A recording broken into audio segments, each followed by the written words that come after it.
Well, this was to be expected.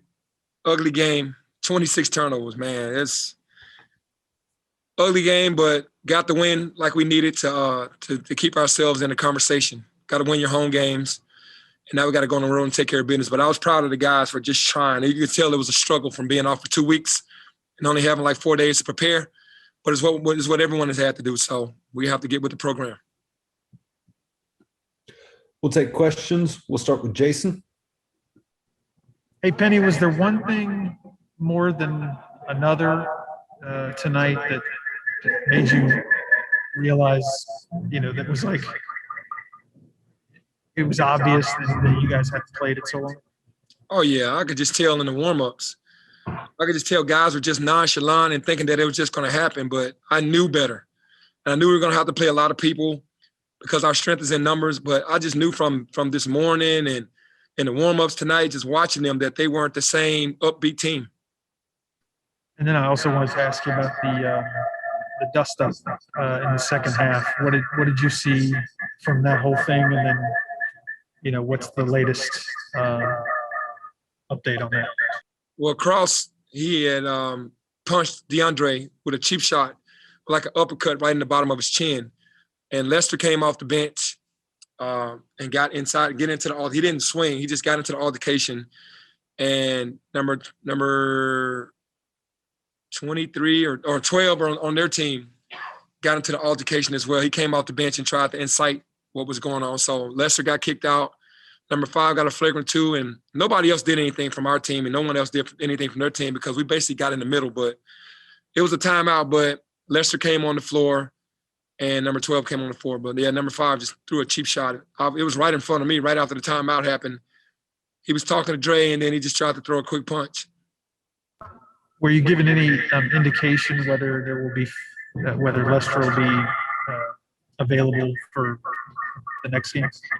I think he'll be available because he didn't throw a punch, and it was during a timeout. So they just gave him an ejection because it was like he didn't try to calm it down. It looked like he was trying to keep it going. So, it was during a timeout. Terry? Hey, what's up, Coach? What's going on, Terry? Hey, taking out the turnovers, what was, in your opinion, the good, the bad, and the ugly about this game, not counting the turnovers? Well, the good was we just smashed them on the glass. We didn't give them second opportunities as much, and we kind of pounded them on the glass. The ugly was 16 assists. We're trying to get 15 assists. We're trying to get to 20, 22 assists. And, the other good was we had multiple guys. Our guards rebounded tonight. That's something that we're going to have to take onto the road. We didn't shoot free throws well. We didn't shoot threes well.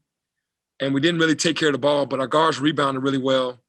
And we tried, for the most part, to make the right play. And I think we held them to 25% from the field. So that's all good.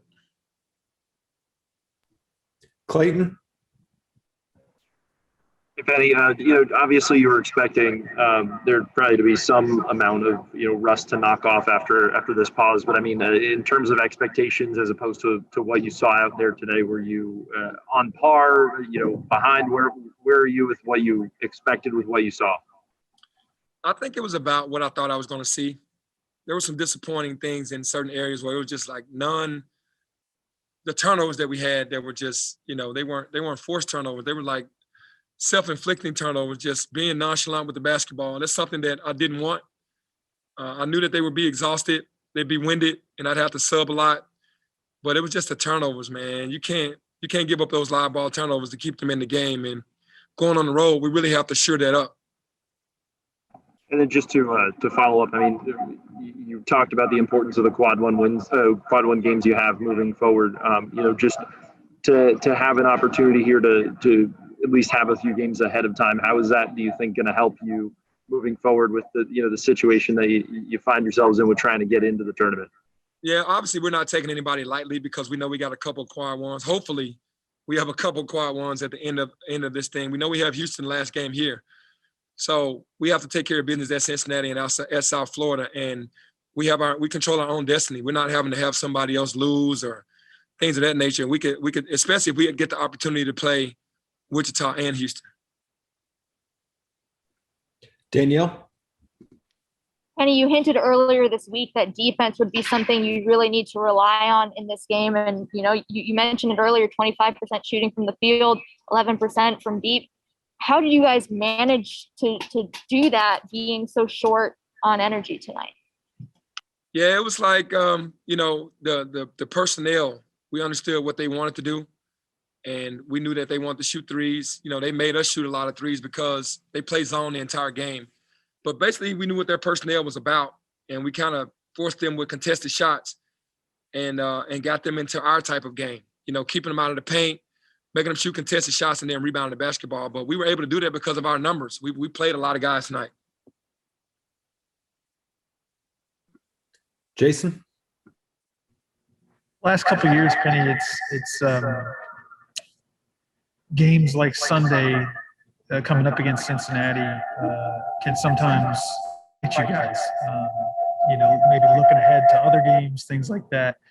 Do you feel confident that the team and the players are past that, like sort of overlooking anybody? I don't think we're overlooking anyone. I think we're taking one game at a time. And I'm glad Cincinnati is the next game because that's a team that, that we respect because they're going to play hard. They're going to play very hard and they play really well at home. So it's not like we're going on the road to the last place team in our conference. We're going on the road to some teams that are still fighting to try to finish well for their seeding in the conference tournament. So it's not like anyone is giving up. And we can't overlook any games. And in the past, those teams have just been strong, and it's been tough to beat them in their place. But we know what we have to do, and we're not going to overlook Cincinnati before we get to South Florida and whoever else is left after that, Houston and whomever. What makes Cincinnati so tough at their place?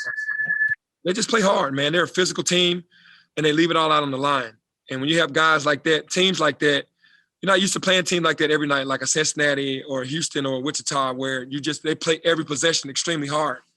And it pushes you to the max every single time. And some players are ready for that and some players aren't. Last question, Mike. Hey, Penny, the news today that South Florida game got moved, nothing yet from the AAC as to what that means. But if you're given only one game to make up, would you rather have Wichita State or a second crack at Houston if they only give you one before the conference tournament? I'd rather have Wichita State and Houston. I'd rather do both because those two teams are ahead of us. I would like to have Wichita State and Houston. Playing Houston twice would not make me any difference. That's not the point. Wichita State is sitting at the top right now, so it'd be good for us to get that second game against them. But if you only got one, you're saying – if I only got one, it would be Houston. Yeah.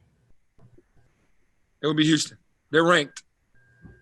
Even though Wichita State's atop the conference right now, Houston is the one that'll get the most bang for your buck. Yeah, for sure.